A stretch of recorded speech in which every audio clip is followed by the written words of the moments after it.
Hey, chestnuts!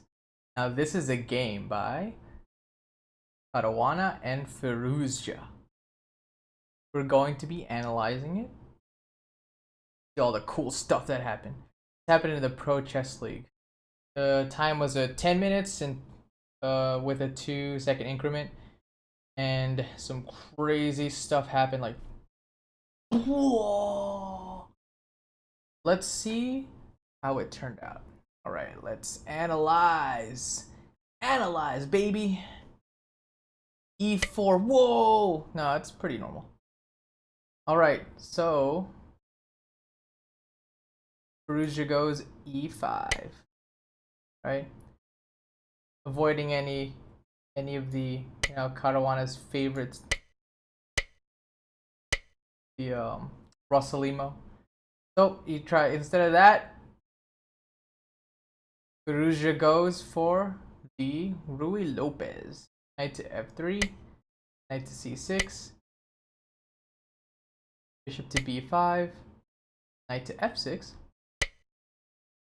And now we've reached to Berlin, but in many ways it kind of becomes an anti-Berlin, you know? They don't do the whole like drawish thing that, not drawish, but the maneuvering game that Kramnik played against Kasparov when Kasparov was finally dethroned. All right. Here we have D3, and bishop to C5, bishop takes C6, D takes C6, knight B to D2, bishop 2 back down to D6, right? Reinforcing this pawn since this pawn is kind of over there, but at least that pawn is still controlling that center pawn.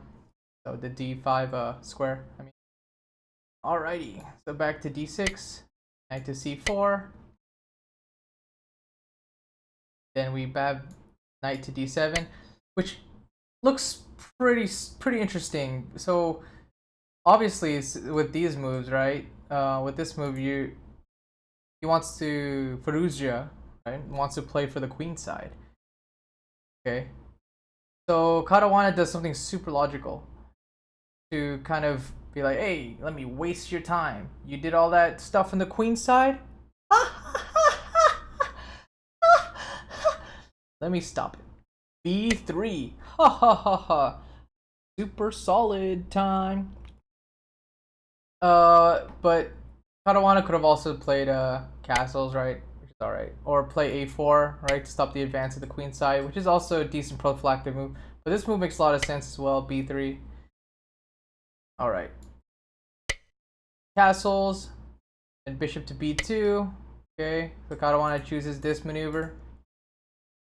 Rook to E8. Castles. B6. Making way for this bishop. And also reinforcing this queenside push, because Firouzja is now committed to a queenside strategy, pretty basically. And then G3, which looks like it weakens all these light squares, right? But Firouzja's playing for the queenside anyway, so I don't think he's, unless he has a change of heart, be like, I just gotta change my old ways, but that didn't happen, and it's probably not a good idea at this point. Alright, A5, A4, bishop to A6, which looks really strange that it's aiming for, it's blocked by like all these, this super solid light squares in white's queen side. But hey, if you manage to break through, maybe he has some ideas like this, right? To break through, never know. I mean, you could also play B5, this is possible, right, to advance, but Firouzja chose bishop to A6. Alright, knight to E3. Okay, be like, haha, keep targeting my solid pawns, Firouzja. No, sir. Alright. Bishop to C5, queen to E2, so they're just maneuvering like what 2700s do. Maneuver stuff. Trying to get their pieces as optimal as possible. You say that with me. Optimal as possible. Alright, F6. Then this knight to H4 move. You know, preparing for f4 push and maybe having ideas like this to hop the knight to a decent outpost. Knight to f8, king to h1, queen to d7. I mean, you would look like it would be aiming at these light squares, right? So you're making the queen slightly more flexible and connecting these rooks. Rook a to d1. You can also play rook a to e1. Either one reinforces the center, but this is a more natural move as it attacks the queen, right? Alright, and then rook a to d8. Rook h to g2. Okay. You could also play f4 immediately, but it's probably a bit more solid to play knight to g2 first and then prepare for the f4 push. Knight to e6. You could also play bishop to d4 to contest this bishop, whereas this bishop would probably have to go here. No. Because if it's, you could make the position super solid like this, right? Bishop goes back to a1. Right, so this is just all that's possible. But knight to e6 was played, and then we have f4, then knight to d4, which looks super scary, but it actually, you know, but white's position is super solid, right? So like you're thinking, so Caruana's probably thinking, ha ha ha ha ha, Firouzja, I got you. But so he plays queen to a4, I mean queen to h5. Whoops, queen to a4. Somehow teleporting her. Okay, queen to h5.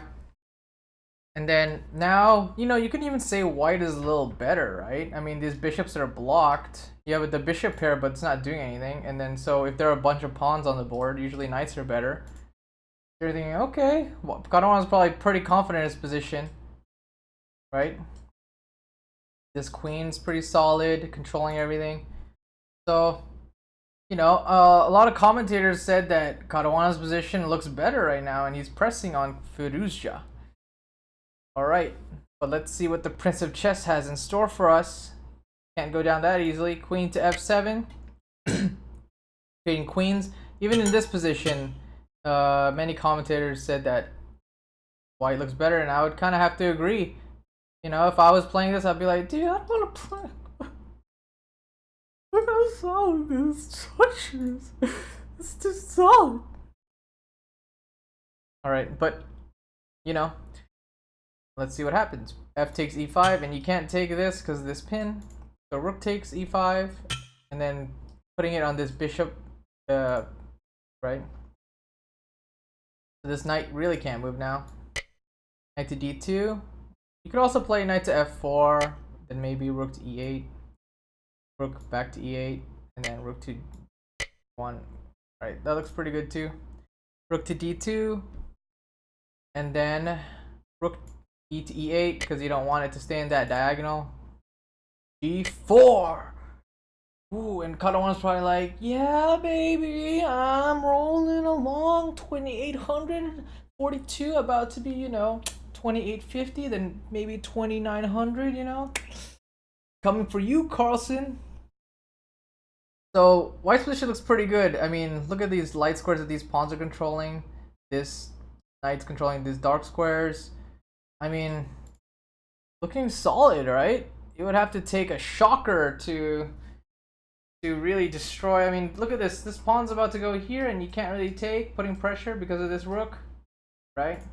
But I'll give you a few seconds to find the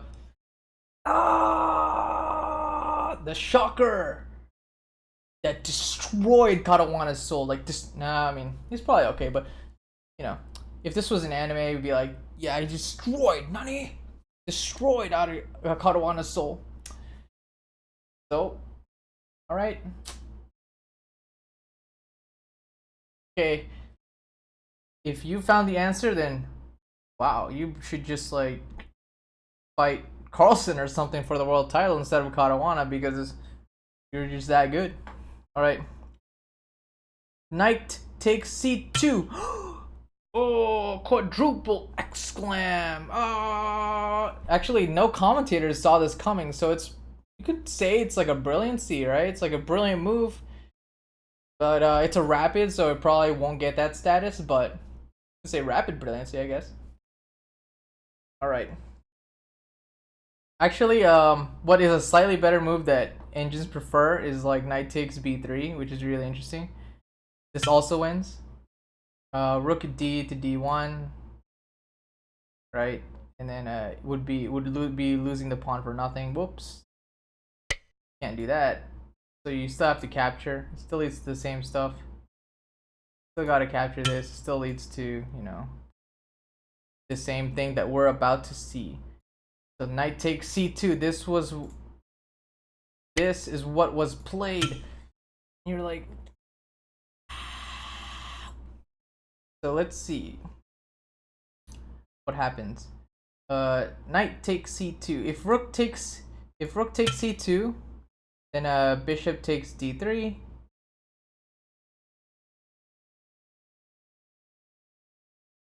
Oh yeah, bishop takes d3, and then forking these, so that doesn't look so good. Bishop takes c5, bishop takes f1, and probably want to have to move the rook out of the way, and this position does not look good, right? Like you have all these like pawns that are about to fall, and look at black structure looking pretty solid. I mean, you could also play knight to f5, then knight to b4 with threaten to capture this pawn anyway, right? And you kind of lose this move too. Well, not really, because if you take, knight can still have some discoveries. So knight takes c2, and then rook takes d3, and at this point, Caruana's heart rate was probably, how do I deal with this prince of chess? Okay, rook f to d1. And then if you take rook takes d3, then there's this. Then there's yeah.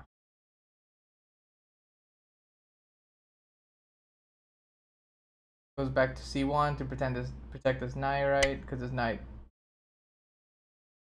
Well, you kind of have to move the rook and protect the knight at the same time. So these bishops are looking menacing. So that's not what happened. Rook f to d1, then bishop to d6. Wait, what? No, no.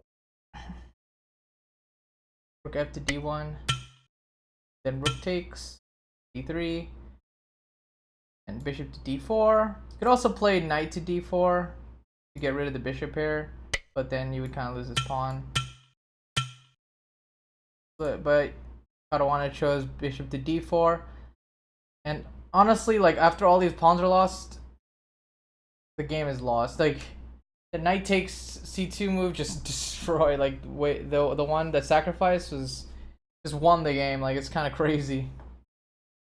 All right.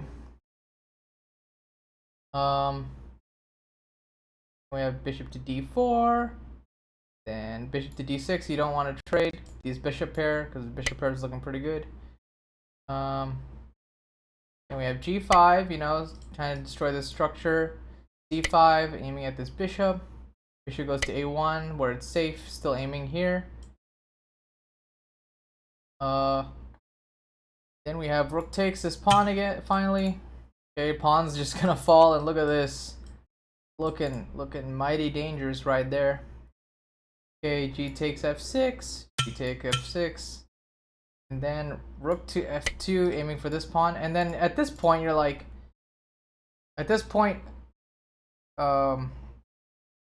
Firouzja chose rook to e2. But Firouzja, why would you give up this pawn? Why?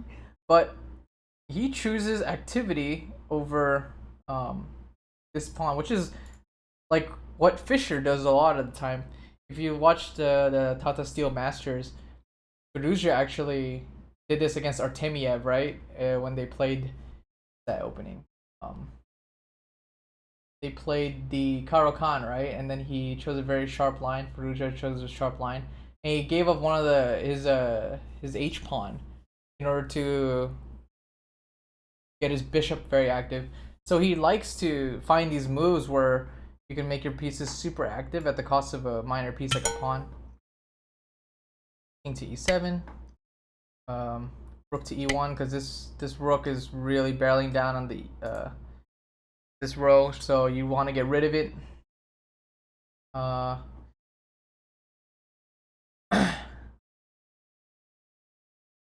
Yeah, it's best to trade that.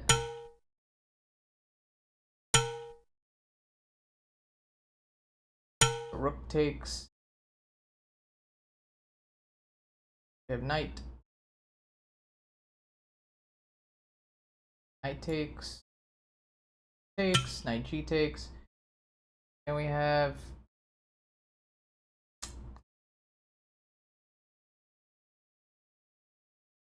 And we have bishop to b7 check.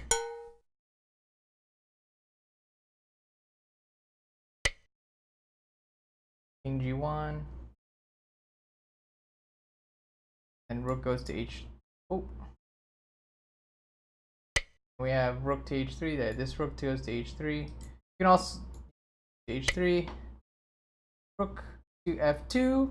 Defending this pawn because oh my goodness, everything is just gonna fall apart.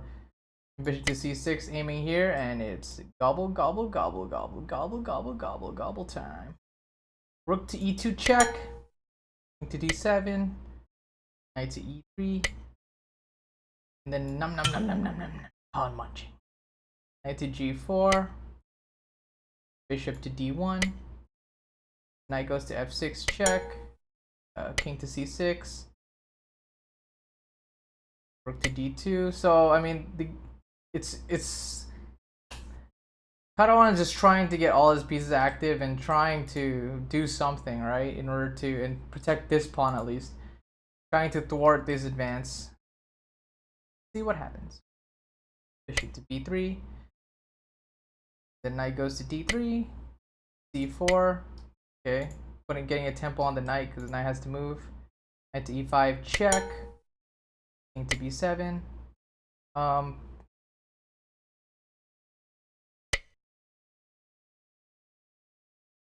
I mean, you could also like bishop takes, right?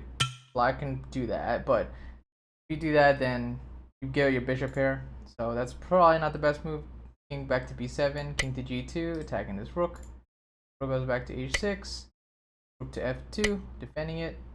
You don't want to put your knight back, so this knight looks like it's in a pretty nice position, right? Then you have b5, knight to e4.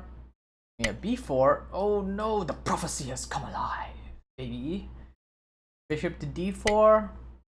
Then we have c3. Oh, stop it! Don't be so mean with your pawns. Bishop to e3. And then you could play this awesome like queen sack. Actually, it's pretty funny.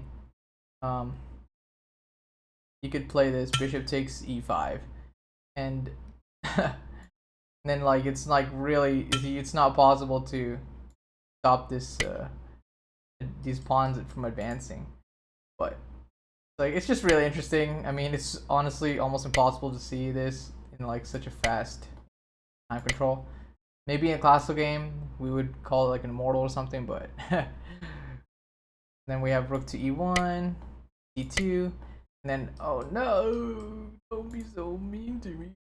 But no, rook to e6 here, which is a more solid move and the more practical move in a fast time. Straight knight to d6, takes d6 check, rook takes.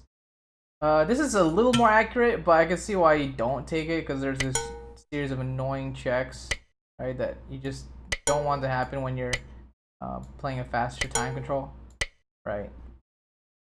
And you know there might, if you make the wrong move, you might just be succumb to like really weird tactics. So, oh whoa, we got back here.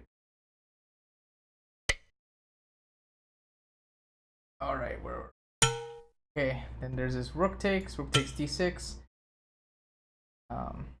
Yeah.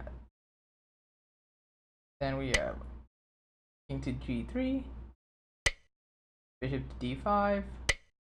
We have knight to d3, e3, knight to c5 check, king to c6. Rook goes to f8. Then we have b2. Rook to b8 because you don't want this pawn to queen and turn into a beautiful butterfly. All right. Rook to g6 check. King to f4. Trying to activate the king, so at least it does something. King is a little stronger than a bishop and a knight, so gotta make it do something. Then we have rook to g8 trying to trade this, so this can queen. But he's like, no, thank you. I'd rather not, boy. And then we have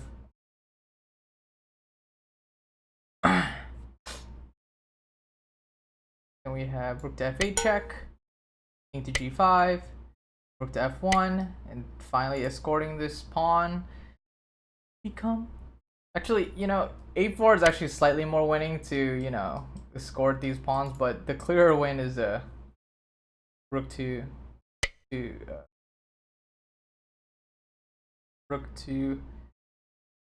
f1. All right, rook to a7. Pretty sure this was a pretty troll move. Or maybe, you know, he's like, there's hope.